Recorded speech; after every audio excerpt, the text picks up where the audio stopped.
Hello friends एक और हिंदी का पैराग्राफ आपके सामने है स्क्रीन के ऊपर।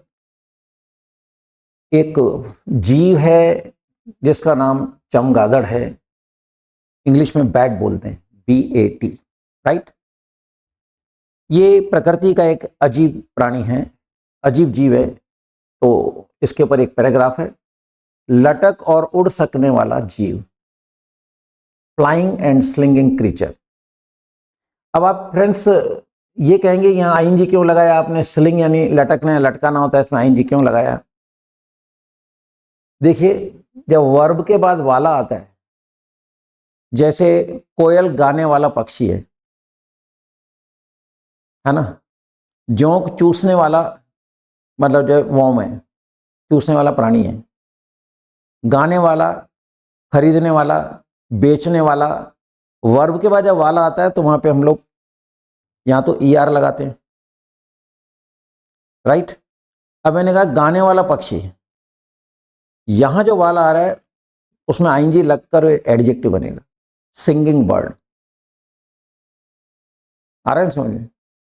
अब इसको मैंने क्या बोला, सिंगिंग बर्ड, गाने वाला पक्षी। तो वो जो सिंग में मैंने आईएनजी लगाया है, राइट, इसलिए लगाया है कि हम बोले सिंगिंग बर्ड, गाने वाला पक्षी, तो सिंग में आईएनजी लगकर यहाँ पे ये एडजेक्टिव बन रहा है। The same is here. लटकने वाला और उड़ सकने वाला, इस वाला की जो ऐसे इसमें आईएनजी लग रहा है।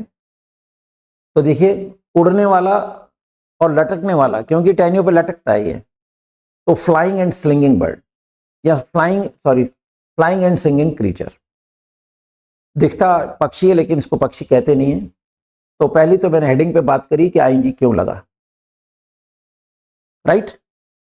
तो यहां पे ये दोनों एडजेक्टिव हैं। पैराग्राफ पे चलते हैं।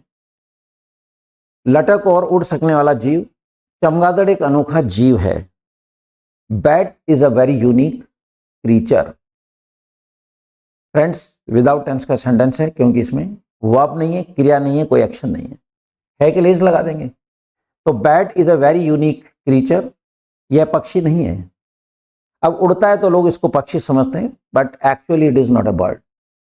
यह पक्षी नहीं है, it is not a bird, परंतु इसके पर होते हैं।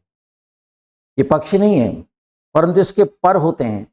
अब ये विदाउट टेंस में जाएगा, यानी ये पक्षी पर रखता है, ये जीव पर रखता है, परंतु इसके पर होते हैं, बट इट हैज विंग्स।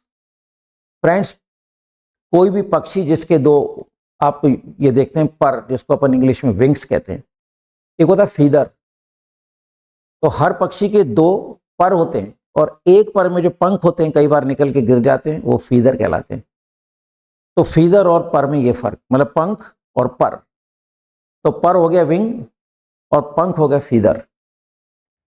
इसके दो पर होते हैं, तो इट हैज 2 विंग्स, और ये हवा में उड़ सकता है। फ्रेंड्स, सकता के लिए कैन लगता है, ये भी मैंने विदाउट टेंस में रखा हुआ है। और ये हवा में उड़ सकता है। It can fly in the air. यह परों वाले चूहों के समान दिखाई देता है। ऐसा लगता है कि चूहा है जिसके विंग्स हैं। यह परों वाले चूहों के समान दिखाई देता है। It looks like a mouse with wings. दिखाई देता है, इट लुक्स। अब इसमें ताहार है, ये प्रेजेंट इंडिफिनिट है। इट लुक्स लाइक, लुक में ऐसे लगा रहा हूं बिकॉज सब्जेक्ट इज सिंगुलर। यह परों वाले चूहों के समान दिखाई देता है। It looks like a mouse with wings. इसके 2 कान होते हैं। काम नहीं हो रहा है, विदाउट टेंस में जाएंगे।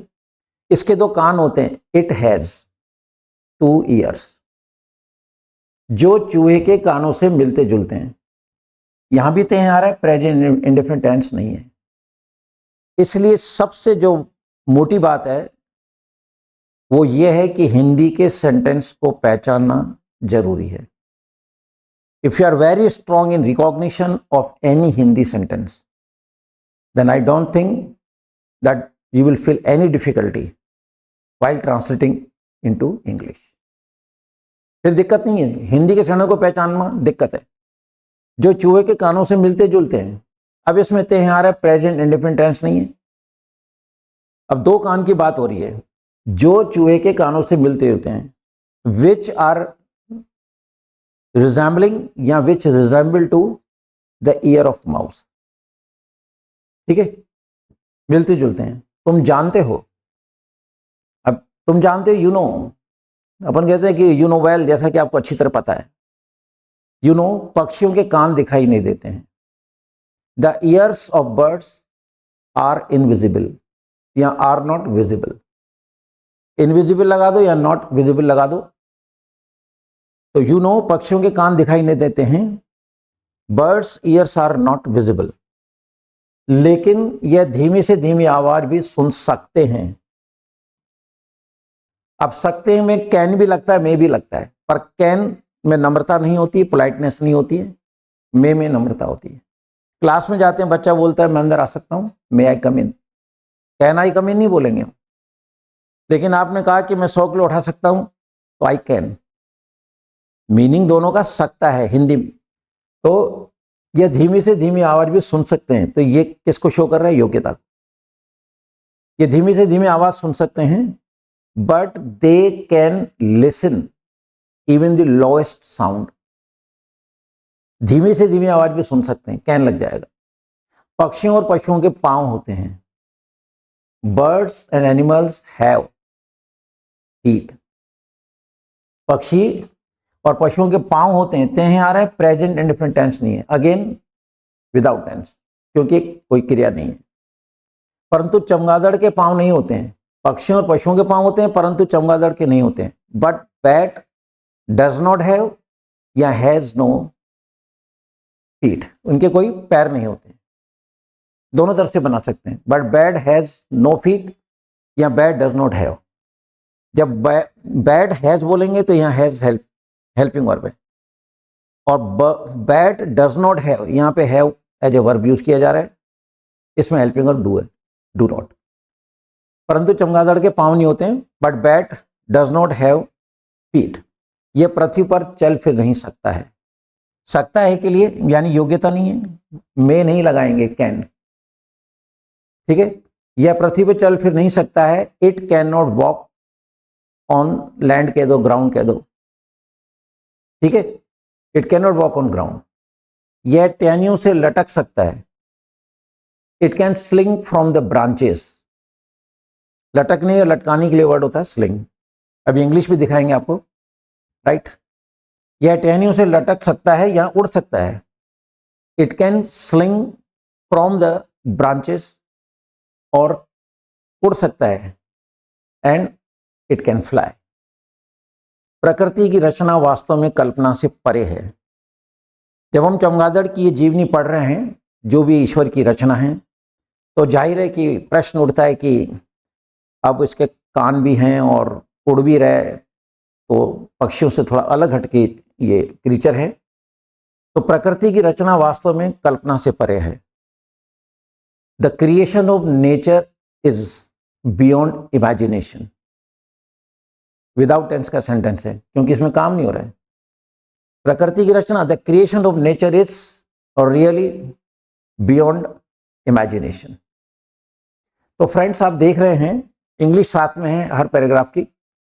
शुरू में मैंने कुछ हिंदी पैराग्राफ की इंग्लिश नहीं दी थी, तो स्टूडेंट ने कहा सर अगर आप इंग्लिश भी दे दें तो हमें और आसानी रहेगी।